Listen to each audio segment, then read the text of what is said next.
Welcome to Who Cares. This is not a podcast. This is just an idea I had after releasing the book. The book is very personal to me, and I've been curious to know how people feel after reading it. What stood out, what made them think, what made them smile, or maybe even cry. I wanted to hear your stories, your thoughts, your comments, and your questions. So I decided to invite readers like you to join me for an honest conversation. No script, and there is a script here. No script, no filters, just real talk about the book and how it connects to life. Who Cares is more than a book, it's a shared experience. And today I'm very happy to welcome Shireen. Shireen is one of the first people that read the book. Welcome, Shireen. Thanks for coming here. Thank you for having me. Excited to be here. You are? I am. For sure? I read the book. Okay, good. I'm the first person who read the book. For real? Did you like it? I did, and I must admit, it sent me into a bit of a mild depression. It's good. It was very confronting. Like, I cried. There were some chapters that were just like someone holding up a mirror, and you cried? No, for real, you cried? I did. I cried Okay. for real. Okay. Yeah. I made you cry? No manufactured tears, Okay. real tears. Yeah. But before we go into the book, can you quickly introduce yourself?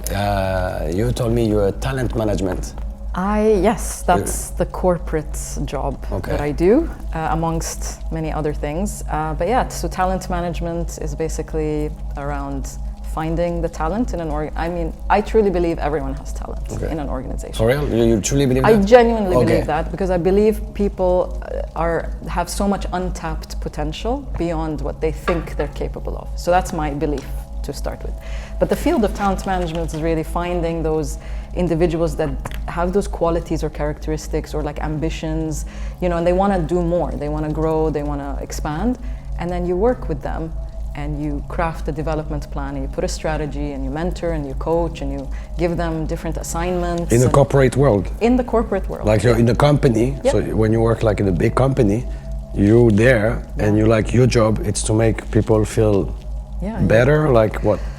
Well, one aspect is that they feel better, not just, that they feel that someone is listening to them, their skills are growing, they're being developed, they're being promoted, they're being given new opportunities, they're not just staying in the same position for like 20 years.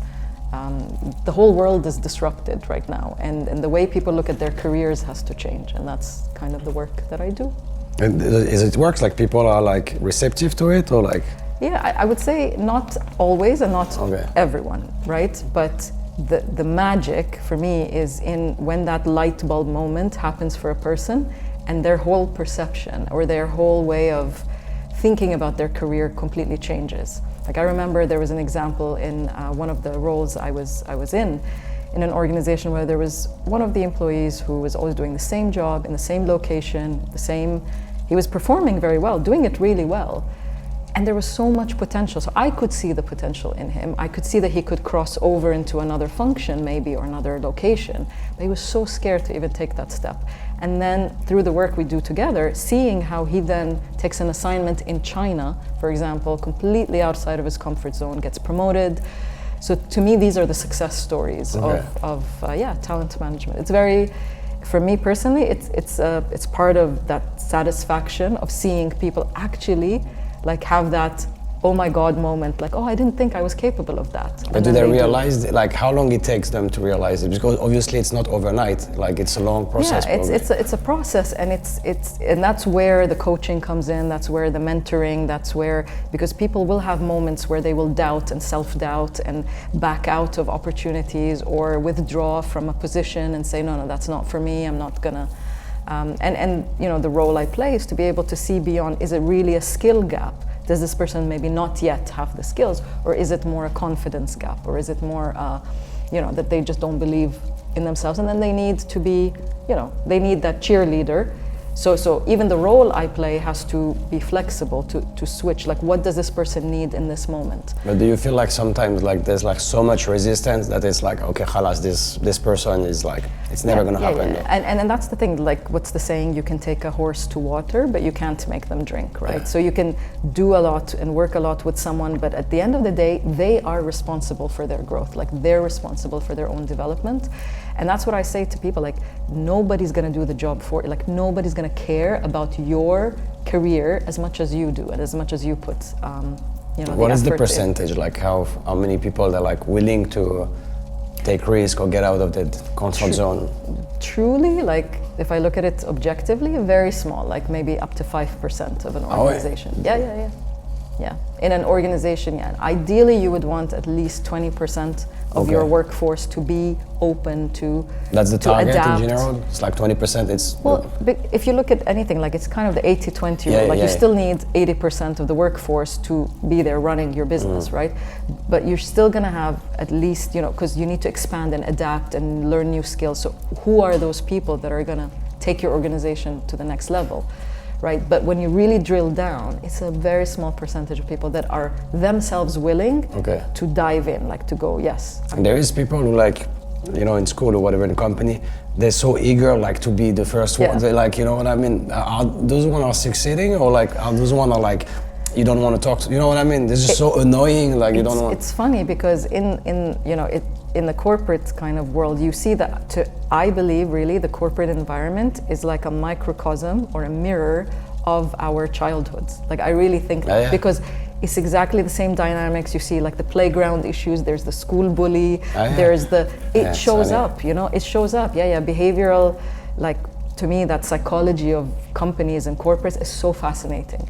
And I really think like people are just walking around with a backpack of their maybe traumas or their issues, and then just throwing it at each other. So you see those characters and you see those people, right? And it's funny, it's not always the person who is the most like high performing is necessarily going to be your next CEO. Because the skill set is different. You need like more kind of that leadership capacity, sometimes the humility, to be humble, to receive feedback from other people. And to learn. Exactly. Yeah. So it's very eye-opening, I don't know the corporate world. I had a job, I worked, but like it wasn't like a corporate environment, it was a media and like very messy environment. So I don't know, like every time I have a meeting, like in one of those companies, I used to, I don't anymore. But like it was like very scary for me. It's like I was like, this is not for me. You know what I mean? It's not very scary. I can tell you that and what I've learned over the years is humans are humans, right? They just walk into the corporate world for some reason. They've been programmed, or they believe that they have to wear like a mask, and cover their real true self to be accepted, right? And when you work with them over time, and I think that's the power of the work, I genuinely believe I'm kind of like an activator for people. To reveal themselves? The like good maybe and the bad, obviously. in a unintentional way, I provoke their authenticity to come out. Because I, over the years, have gone through a journey myself to become more as authentic as I can be. And I think when someone is sitting across from me, at some point the mask has to come off. Automatically, you can feel, you can see it. Yeah. That's the idea of the book. Yes, that's why I love the book. Yeah? Yeah. What did you like about the book? Because it was real, because it wasn't written in a way like, here I am lecturing you, from a high pedestal. It was a real, honest, human conversation of failures, of successes, of... There's more failure than success, but yeah. but it was around embracing, like embracing everything that makes us human. And the confronting part to me was, looking at like all the validation we seek, even unconsciously. And I really thought I was quite good lately about being more like aware of where I'm giving my power and validation. And I was like, damn, there still were these areas where I was unconsciously seeking validation from a job or from, social media or from my profile or, everywhere. It's a daily, like as soon as you, even in your house, like you constantly like, we need to be validated. It's a waste of time. For me, it's a waste of time. Yeah, and that was very clear. So reading it, honestly, it was like, what are you doing? Why are you wasting time on this? Like why are you putting energy into things that really don't matter? And it really helps me like re-evaluate a lot. Like. So you liked it? Yeah. Yes. It's cool. I think you're asking for validation now. This is valid. No, they like it because it's. The different. Like, validation. It's just because I still have fear. Obviously, I'm a human, It's like when you put something like, it's me, it's like I write shit I shouldn't, I don't know, maybe I will know in the future. I was thinking about it like recently. It's like maybe I said too much, you know what I mean? Sometimes you like reveal a little bit too much, and I was like, I had second thought about it, but it was like, khalas, you know what I mean? It's out there. Yeah, there's no point. There, yeah. But like, so I need like to understand, like, does it make sense or not? Am I crazy or not? Like, I still try to. And I think because you were able to be vulnerable enough to share, and of course, like we share to a point of like we're comfortable with, right? But because of that, I genuinely connected. You know, I felt I was having a conversation. I felt there was like, here's as if I was speaking to a friend, and they were just sharing their story with me, and I related to so many parts of it. So that's why I'm saying like it didn't feel like this distance between me and the author. Like it really felt like there was a connection. You see, I'm not gonna polish myself, but I like to read, and sometimes I like the author. I read the book, I like it, and then I go read, like, I don't know, his biography or whatever, and I see things. I'm like, man, you know what I mean? Like, this guy is not that cool. You know what I mean? He did some shit. So my first thing I did, it's like, that's why I said before you start the book, this is me, you know, like it's like, this is my life, this is who I am. And then you want to continue, you can continue, but at least you know where you're. Like a disclaimer. Straight, this is what it is, you know what I mean? Anyway, so I just want to have a few questions about the book. I will say, what's your comfort zone, and how do you usually handle stepping out of it? My comfort zone. Yeah, do you have like something, somewhere, somehow? So typically my comfort zone is going into an introverted shell and being at home. So my home is my comfort zone. Like I've isolate yourself? Sorry? You isolate yourself? Somewhat, okay. Yeah. So I've created a very like Zen, I would say sacred environment at home that whatever's going on in the world, that is my safe space, right? So sometimes I end up spending a bit too much time there and not out in the world. So I think, and I'm aware of that. Like there are times where, and I guess I have this trait where I don't want to raise my hand and say, I need help, or like I'm struggling with something, you know? So I spend too much time in the comfort zone, and then the people that genuinely care about me after some time, they will notice like, hey, where are you? Yeah. What's something you used to care deeply about but now realize that doesn't matter? Like qualifications and credentials, you know, like masters in this, MBA. Yeah, graduate. The titles, you know. I really used to think that, these are like, that's how you grow, that's the ambition, like you need to learn more, go get more degrees, go get more qualifications, this coaching, that you know, like this course, that course. I mean, don't get me wrong, like I still, like there's a difference for me now where there's true knowledge, like acquiring knowledge. I'm a very curious person, like I'm constantly learning, I want to like dive into deep topics. But to me, it's like, it doesn't equate that title. You know, like you can still be the most, you know, some of the most transformative, let's say, mentors or coaches I've had, some of them don't even have this, whatever, international accreditation or something. So that, to me, it's like, well, that's a manufactured system. Like, it's kind of a hierarchy to say that. I wish I had some sometimes though, like, you know, like it just feels, you know, sometimes. I mean, they sound cool. They sound so cool, yes, though, you they know are, what I mean? of They course. sound cool though. When you have a CV, there's nothing on my CV, you know what I mean? It's like you stop early at school, and then you see people, everyone's like having like so many, like, it's like in their resume. But that's the comparison Yeah, but game. then I was like, fuck it, you know what I mean? This is who I am, like, there's nothing to do. But that's exactly, and you're right about this. Like, it's the comparison trap, and it's like, it doesn't mean, like, I guess what I'm trying to say is, the titles don't equate the substance or the value of the person in front of you. Because but LinkedIn is like, you know what I mean, makes you like feel like, oh my God, duh. As it is today, although I believe the more people that start to show up more authentically, and I actually shared a post today about that, is that I truly believe going forward, like from 2025 onwards, there is no more room to pretend. Like, you can go and do your like LinkedIn pose and do all of that like polished stuff, people want real. People are genuinely, like if you go back, I think the last 4 years, we all know like the world has been disrupted in many ways, right? And there's stuff we know, stuff we don't know. Don't go there.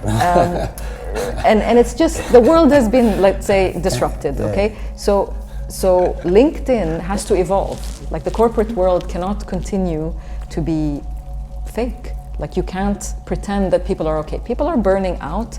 There are levels of depression in the corporate world. Yeah, because you saw this. Yes. You witnessed. Especially since like from 2020 onwards, like because the way of work changed. Like we went completely remote. Then it's like, okay, now we're back in the offices. Now we're, there's this change of hybrid.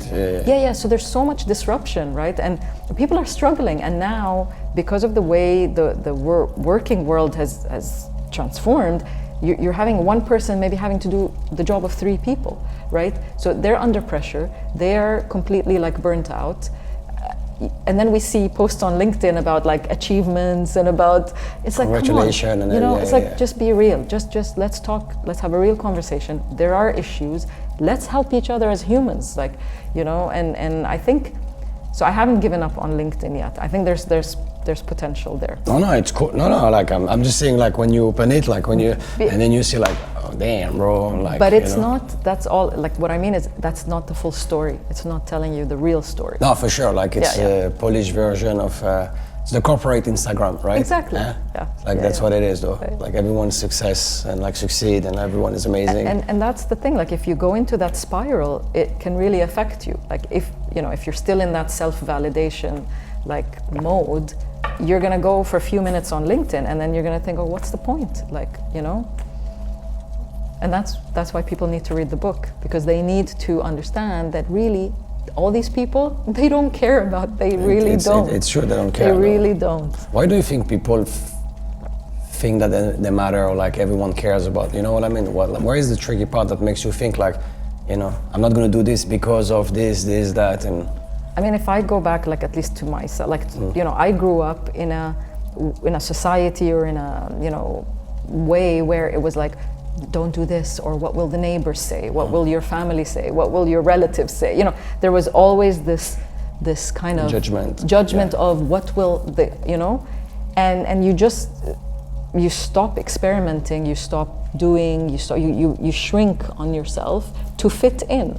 So I think like a lot of us, like we, decades of this kind of like, messaging and programming.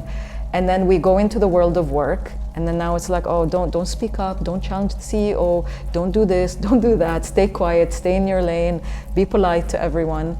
But we're not solving real problems, And I really think there will be a shift, a complete transformation, even in the way people work, because especially now you have this new generation, Gen Z, Gen Alpha, I don't know, like what generation. Which later it is though, I don't know, I'm old school Gen X. I still, at least I'm like, I remember the analog world. So for me, like I hold on to that as much as possible.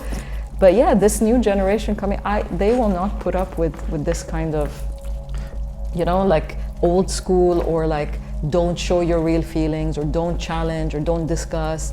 No. Is it a good thing or a bad thing? Is it good or bad? I don't think it's good or bad. I think it's just a sign of transition.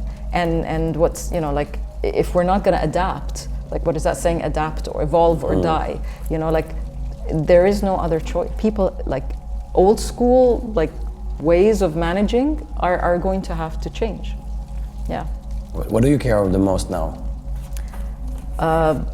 My 2 girls. Yeah. So I didn't touch on that. I think in the beginning, I'm a single mom, 2 daughters. They're my world. Like to me, I'm enjoying watching them truly become individual humans and their own character. They're at an age now where their personalities are more like established. They challenge me like every day, a lot, a lot.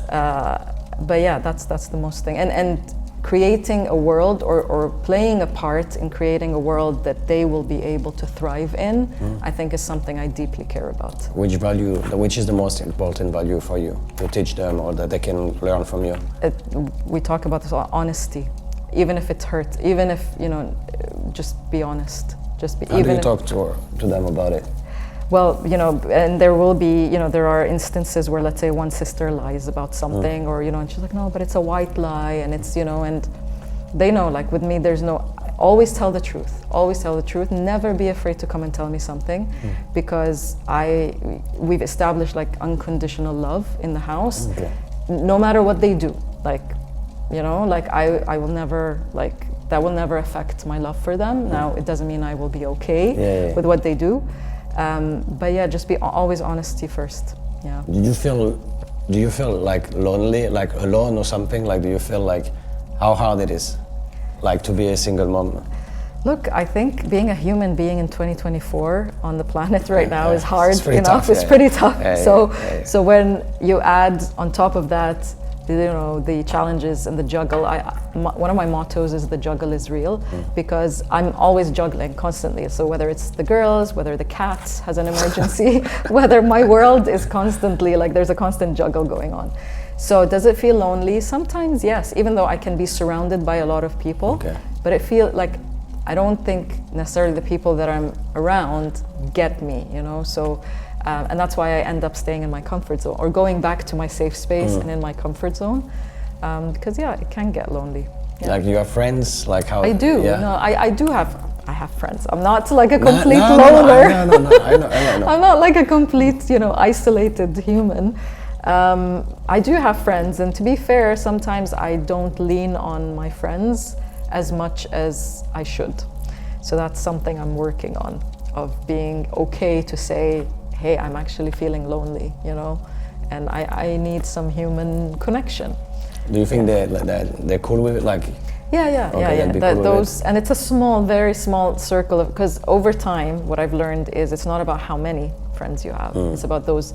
And it was one of the exercises I did in the book, of listing out people who genuinely care about me. And when I did that exercise, I think that was one of the ones that made me cry, because I realized, like, yes, there's a lot of people around me, and okay, I grew a following on LinkedIn and on social media, and some people like interact with me, but I know a lot of people don't really care about my life. 99.9% or right? And when I listed out who really genuinely like will drop anything, like if I called them, it was a small list of people.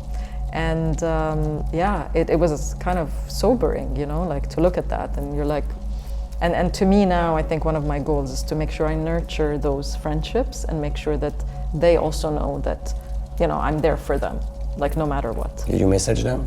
Yeah. You did? Yeah, some of them, you told them? Yeah, and I one of my other friends, like I remember telling him, and genuinely he's been like a close mentor, and I just, you know, reached out and said, I genuinely appreciate having you in my life. And it was kind of out of the blue for him. He was like, do you need anything? I'm like, no.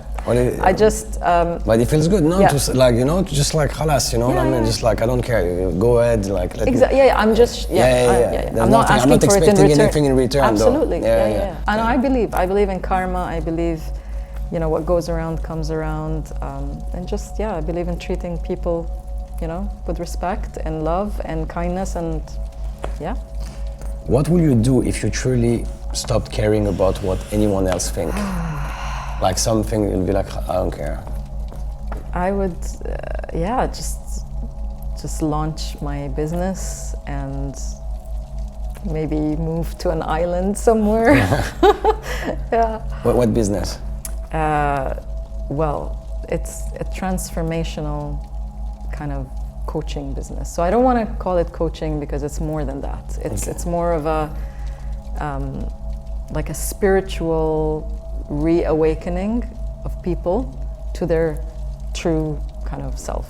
It's alchemy. Like it's like being your own alchemist.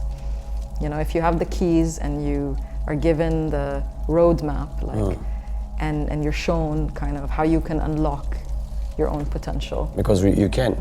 Yeah, it's possible. Everything is possible. Like, and that's what I teach my girls now. It's like anything is possible. Like, we talk about even like today we were talking about the power of words and how truly words have power.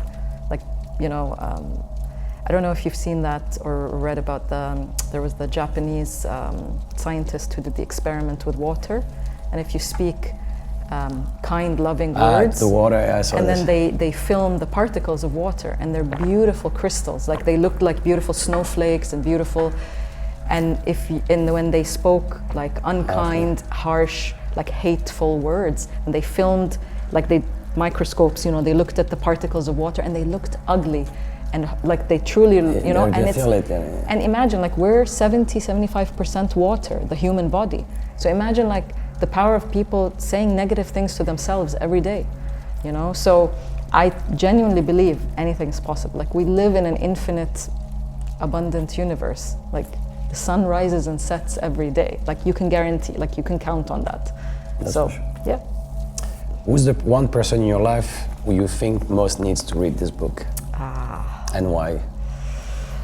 You don't have to name that person. Yeah, no, I know who they are. I mean, yeah, you can name them. Yeah, no, it's, I mean, it would be a family member, but I don't know if they would be open with it? to it. Yeah. But definitely, because that's the part where you see people so locked up in their mental prison, you know, and it's like, you know, just for them to even open up their mind a little bit, you know, Is it hard?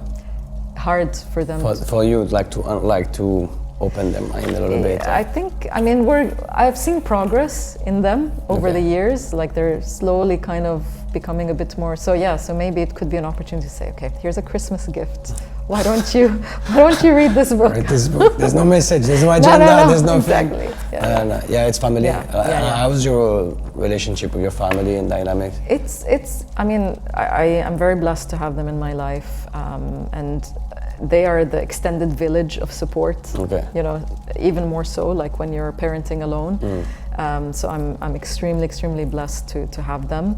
But like any family, you know, there are challenges. There are, you know, we don't always see eye to eye.